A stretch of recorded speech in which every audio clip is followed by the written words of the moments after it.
Before we begin, this chapter will contain a scene of childbirth. If you do not particularly like that or want to hear that, it is fine to skip this. But if you don't mind that at all and want to continue hearing the story, then please watch on. Thank you. Wells of Silence by TheBeckster, Chapter 17. Anakin's room was empty, no sign of his former apprentice anywhere, and judging by the robe tossed across the foot of the bed that hadn't moved in days, Anakin hadn't been around in just as long. Obi-Wan was beginning to get concerned. Usually her being gone most of the day wasn't cause for concern. Chancellor Palpatine kept Anakin busy, but she was usually back by nightfall. Of course, it was possible that Palpatine was working late nights, and he had just missed Anakin coming and going. But still, Anakin was due for any day now. Surely the Chancellor could allow her a full night's rest. As he turned back to his room, intending to fall into his own bed and not move until sunrise, his comlink chirped softly. Obi-Wan looked at it with a raised brow. Not many people commend him while he was on Coruscant, unless it was an emergency, like Anakin. But the voice that came through was definitely not Anakin's. Obi-Wan, are you there? Padme's voice was low and seemed to be shaking. Yes, Padme, what is it? It's Anakin. She's gone into labor, and I don't know what to do. Call a doctor. Obi-Wan was already running for the hangars. What was Anakin even doing with Padme at this hour? She won't let me. Anakin, I'm on my way. I'll be there soon. Just stay calm, both of you. Within a few minutes, Obi-Wan was landing a speeder on the veranda of Padme's apartments. The C-3PO shuffled forward, displaying the security curtain to let the Jedi in. Oh, Master Kenobi, thank the Maker. Mistress Anakin is quite out of sorts, and Master Padme is beside himself with worry. I simply do not know what to do. Obi-Wan didn't even have to ask the droid where Anakin was. Her pain was like a beacon in the Force. He ran into the sitting room and saw Anakin doubled over, gripping the back of Padme's couch. The senator hovered near her, his arm across her back, trying to comfort her. Anakin, have you lost your mind? Anakin didn't answer him, but she turned to glare up to Padme. You weren't supposed to call him. You won't let me take you to the temple or a hospital, and you won't let me call a doctor. What else was I supposed to do? He'll ruin everything, Padme. Anakin bit out, angry tears filling her eyes.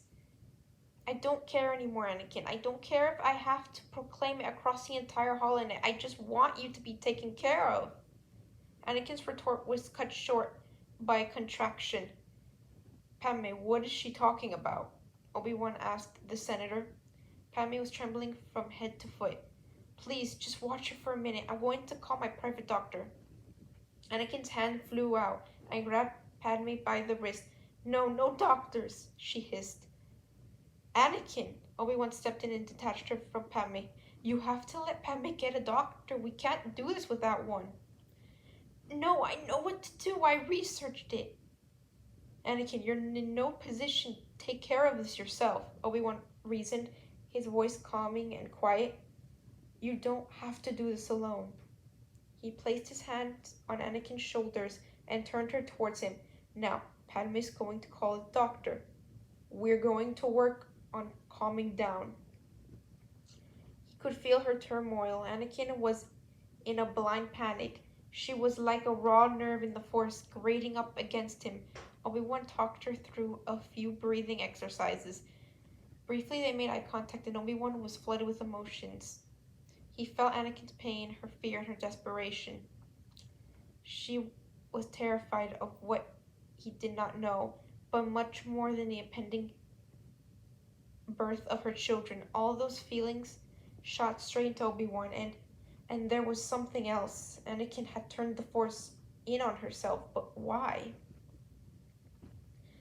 After that brief moment of contact, she pointedly avoided looking at him. Obi-Wan tried to get some information out of Anakin, but she wasn't talking to him.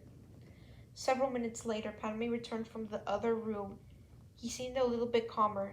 The doctor will be here soon. When did this start? She's been having pains on and off all day. They just started getting bad an hour ago when her water broke. She's been here all day? Yes.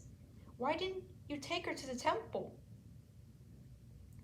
She wouldn't let me. You know how hard it is to make her do something she doesn't want to do. I'm standing right here, Anakin growled through gritted teeth. Her breath hitched as another contraction came. Obi-Wan and Padme both moved to comfort her. When it passed, Padme looked at his chrono. They're 6 minutes apart. Obi-Wan nodded. They still had a little bit of time. Hopefully the doctor would be here soon. Anakin, you should be resting. He reminded her softly. Now his experience with childbirth was practically non-existent. But he was most certain that it should not be done standing behind a couch. No, Anakin shook her head empathically in response. No, the longer I can stay on my feet, the faster it'll go. Suddenly, her inward focusing of the Force made sense. Obi-Wan felt like he had been struck. Anakin had a long history of bad ideas, but this had to be one of her worst. Anakin, you can't rush this. You can't force this to go faster. You'll hurt yourself or your children. She fixed him with a determined stare. I'm about to give birth to twins. You have no idea how painful this is. I'd rather deal with more pain in less time than drag this out. Obi-Wan returned her stare. You need to go back to the temple. We can be there within a few minutes. I'm not going to the temple, Anakin insisted vehemently. Why not? Because Anakin cut herself off. She took her gaze from Obi-Wan and looked at Padme. The senator nodded and squeezed her hand. They won't let Padme be there. Obi-Wan finally had to accept the truth he had been avoiding.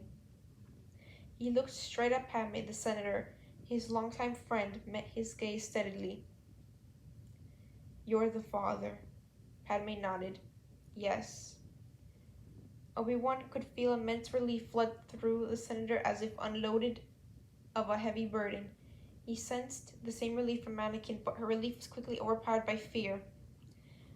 I never planned on having my children at the temple, Anakin stated flatly. Both Obi-Wan and Padme were greatly surprised by this. They didn't let Padme come visit after Geonosis when I lost my arm. They never let him in for this.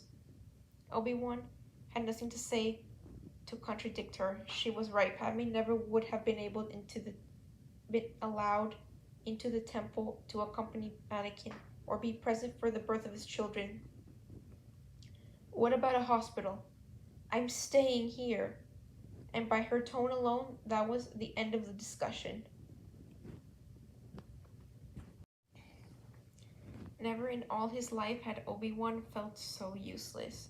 He hovered near the bedroom window, blinds drawn tightly to protect them from any potential prying eyes, his arms crossed tightly, his stomach churning nervously. There were complications. The doctor's scans had shown that the twins weren't in the proper position. Obi-Wan had a sneaking suspicion that Anakin's influence had something to do with that, but he wasn't going to bring it up. Right now, the doctor was trying to manually manipulate one of the twins into the proper position. Of course, just because the twins weren't ready didn't mean Anakin's pain stopped. The squeezing and pressing the doctor was doing looked incredibly uncomfortable by the way Anakin writhed. Another contraction came. Anakin gritted her teeth. She didn't make a sound, but it was obvious that she was in pain. She arched her back, breathing heavily, and pressed against Padme, squeezing her husband's hands. Padme sat behind Anakin, supporting her. He had his arms wrapped around her, and he murmured encouraging words into her ear.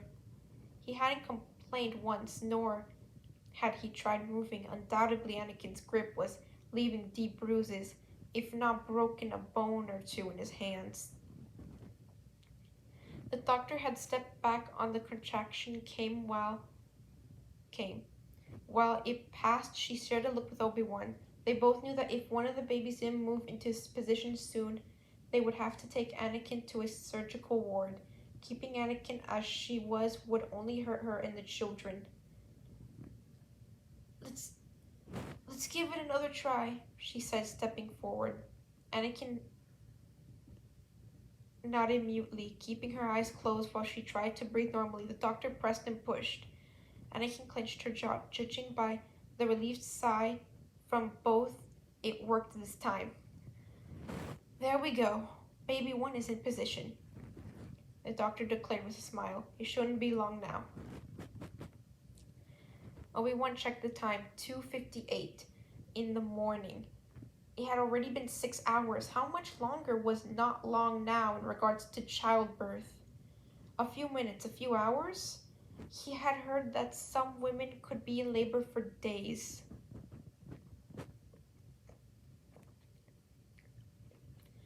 He hated seeing Anakin suffer like this, but whether through exhaustion or good sense, she had stopped trying to rush things several hours ago. At this point, nature would just have to take its course. Anakin was encouraged by the doctor to drink some more to help keep her strength up. C-3PO had been keeping them in good supply with drinks and snacks all night. The poor droid was deeply upset by the goings-on with his maker, and helped in the only way he knew how. Upon hearing the word drink, he shuffled into the room with a tray containing a selection of heavily sugared teas and chilled juices, anything his mistress might desire. Anakin made her selection of a juice. Padme picked the same. The doctor soon took one of the teas. Obi-Wan politely declined. His stomach was twisted in knots, and nothing sounded at all appealing. Instead of shuffling away as he had done before, the droid stopped and gave Obi-Wan a look with a concerned tilt of his head. Master Kenobi, you have had nothing to drink since you arrived. Is there anything I can go and acquire that would suit you? I would be most happy to do so. No, thank you. I'm not thirsty. I suggest you drink, Master Jedi, the doctor advised dryly between sips for tea. We don't want you passing out on us. Anakin chuckled quite mirthfully for someone in her position. Obi-Wan, if you faint, I'm never letting you live it down. Obi-Wan frowned, but picked a cup of tea from the offered tray. He took a sip. It was horrendously oversugared, but he supposed he would have to deal with it. It was going to be a long night, and he would need the energy.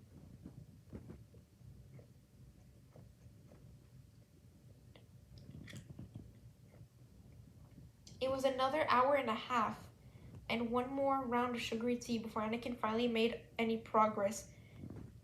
It was 4:30. Obi-Wan was wearing holes in the carpet from pacing. Her contractions had been coming pretty quickly, but she powered through them silently. Then one hit her, and Anakin moaned lowly in the back of her throat. Whatever hold she had on her feeling slipped, and Obi-Wan could sense how much that one pained her.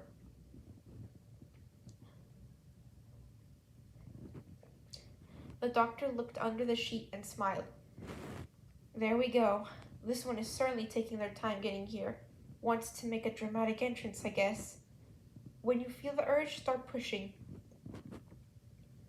Obi-Wan's heart pounded anxiously. This was it. Anakin's life was about to change for forever, and in more ways than one. He found himself not breathing when she was pushing, trying to give her whatever strength he could through the force. After one particularly strenuous push, Anakin collapsed back against Padme, chest heaving, gasping for breath, sweat running down her forehead. The head is born, the doctor announced. One more push and you'll have the first. Stars, I don't think I can do this twice, Anakin panted. Yes, you can, Annie. I know you can. You're the strongest person I know. If anyone can do it, you can. Padme placed a quick kiss on her cheek before Anakin pushed again. The first baby came into the world howling and started kicking and squirming immediately. "It's a girl!" The doctor worked quickly, clamping and cutting the umbilical cord. "Kenobi, I need your hands." Obi-Wan stepped forward quickly and was handed the baby girl wrapped in a soft green blanket. "Let me see her." Anakin reached out almost desperately for her daughter. Obi-Wan stepped over and held the baby down for her parents to see. Tears streamed down both their faces. Anakin reached forward tentatively and brushed her finger along the baby's cheek.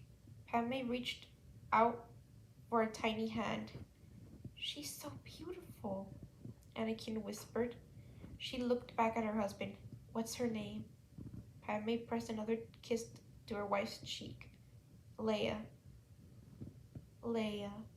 "Hi, Leia." Anakin drew her hand back reluctantly as another contraction came. Obi-Wan stepped back a little to give her space, but he kept Leia close. After her initial crying fit, she seemed to have settled down and looked around with wide brown eyes. "Well, it looks like Baby 2 isn't wasting his time," the doctor commented. "You'll probably want to start pushing again. Just trust your body." A few short minutes later, the boy was born and handed directly to Anakin. She took him in shaking, exhausted arms and held him close. She and Padme beamed down at him, joyful tears still rolling down their cheeks. Padme didn't even wait for Anakin to ask what his name was. He traced a gentle finger down his cheek. "Luke." "Hello, Luke, my son." Anakin welcomed her son as well and handed him to Padme. She held her arms out for Leia. Obi-Wan handed her over and quietly left the room. This was not a moment for him to intrude on. Anakin didn't need his presence, the Council's presence, looming over her when she had just given birth to her children. She and her husband deserved to be happy, for however long it could last. He wandered back out to the sitting room and sank into a chair with a heavy sigh. He checked the time, just before 5 and still dark outside. He briefly wondered how long he could go without telling the Council that Anakin had given birth. Probably not very long. If someone else didn't inquire after her absence, Master Chi would be searching for her. That being said, he didn't have to return immediately, and he most certainly wasn't going to. He needed to know Anakin was all right before he left her. But what exactly would he tell the Council? He didn't want to betray Anakin, not now, not ever, but she had broken the code. Very seriously this time. This wasn't something that could be swept under the rug and overlooked, and it wasn't like he could lie to the Council.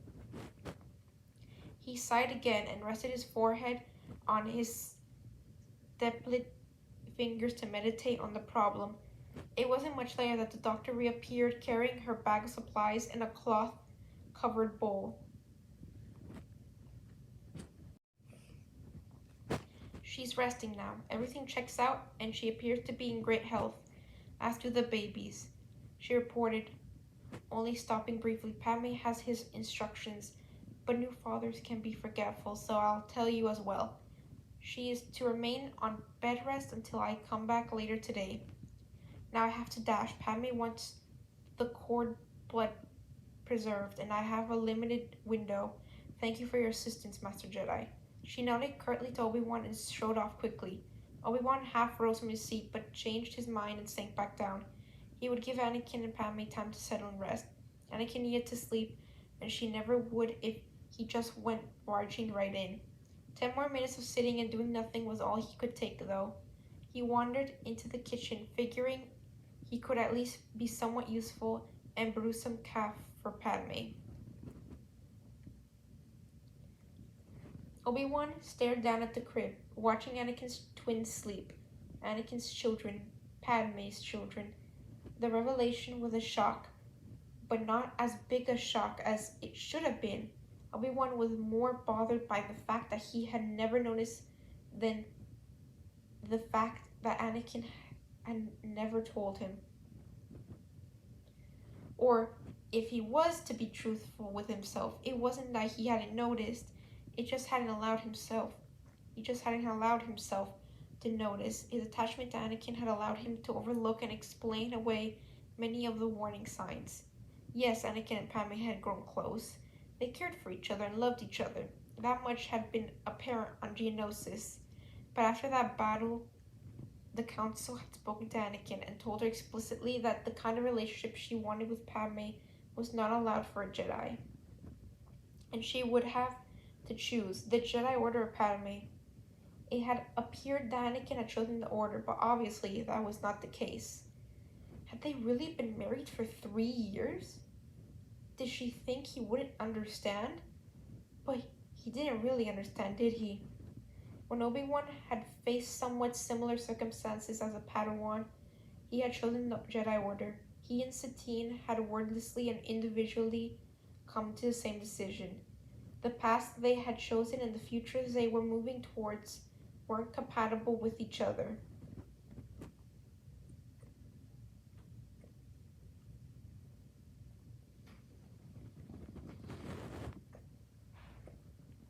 Obi-Wan thought he had left the Order if Satine had said the words, but Satine never asked, and he was relieved she hadn't.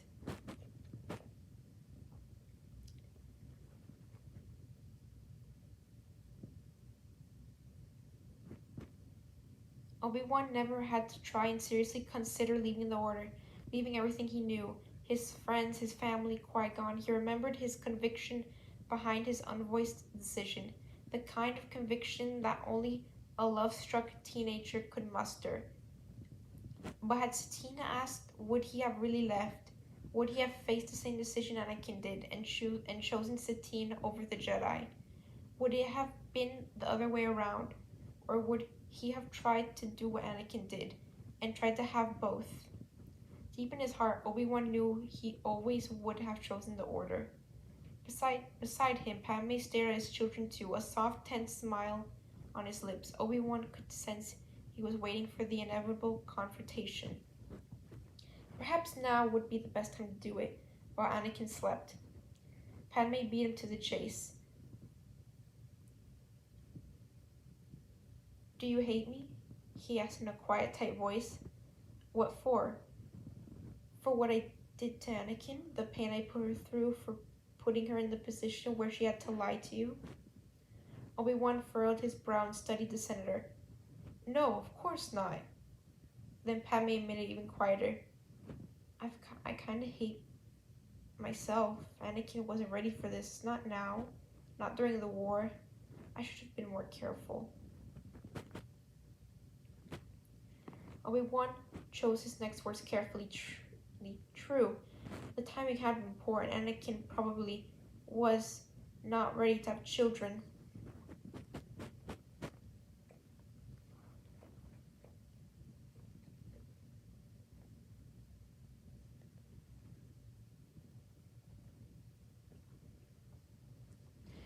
Granted, she wasn't supposed to have children in the first place, but that was beside the point now. Padme's self-loathing was horribly misplaced. You shouldn't, Padme. Look, you have 2 beautiful children now. Anakin chose to have them through no choice other than her own. She had no shortage of opportunities to stop this from happening. You cannot carry the sole blame for this.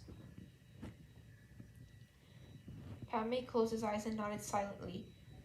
Obi-Wan wasn't quite sure if he took his words to heart or not. After several silent minutes of watching the twins sleep, he spoke again. I don't know if it's too early to tell. I know there's usually a blood test. But can you feel? Are they like Anakin? Obi-Wan nodded. They're both very strong with the Force. Usually it's a random occurrence. But with Anakin being such a powerful Jedi, they would inherit that as well. I see. Obi-Wan had never experienced this part of a Jedi's life from this perspective before, the discovery. All children were tested at birth. Some force sensitive were discovered when they were a couple years old. Most were found earlier, like he had been, but even then they usually weren't brought to the temple until they were walking and talking. A Jedi would always talk to the parents and explain the life the children could expect to live, what they'd learn, assure them that they'd be protected and well taken care of. It was always a discussion. There wasn't pressure from a Jedi to make a decision. The parents had time to think about it. It was a difficult and bittersweet decision for the parents, but many of them were happy to see their children off to live the dream of becoming a Jedi Knight, even if it meant never seeing them again. That too was part of being a Jedi. Yet here were Anakin's children. It was no secret that everyone in the temple had been expecting them to join the Jedi ranks, being raised and cared for in the creches, learning of the Force with other younglings their age, being taught by the Jedi Masters. Of course, that was under the belief that the children had no father officially, and they would just be part of Anakin's pseudo-family, the Jedi.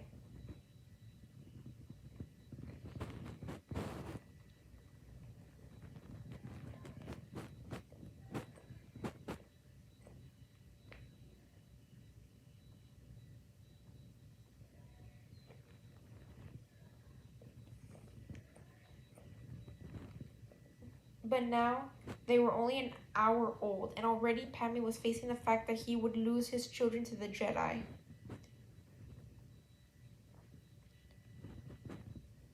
Obi-Wan put a hand on Padme's shoulder. The choice to give a child to the Jedi is always that of the parents. You and Anakin will have plenty of time to think about it. He glanced out the window and saw the sky was beginning to receive a little color from the rising sun. I should go back to the temple. They will want to know the good news. No! Obi-Wan and Padme both whipped around to see Anakin struggling to sit up. Anakin, you need to rest, Obi-Wan instructed. He and Padme both rushed to her side and gently pushed her back down. You can't tell the council, Obi-Wan, she insisted, hoarsely grabbing his wrist. Anakin, just calm down. I don't understand. Why can't I tell the council? Anakin was near tears. Obi-Wan could feel her desperation growing. Please, Obi-Wan, if you tell them, they'll find out the truth. You can't lie to the council, and they'll take them away. They'll take my children away. Anakin, they wouldn't do that, Obi-Wan reasoned gently. You know they wouldn't, but they do need to know where you are and how you are doing. I won't tell them any more than they ask. They would, they will. She grasped at his hand frantically. Padme stepped in, trying to take his wife's hand in his own. Annie, just rest. Obi-Wan won't let them take our children away.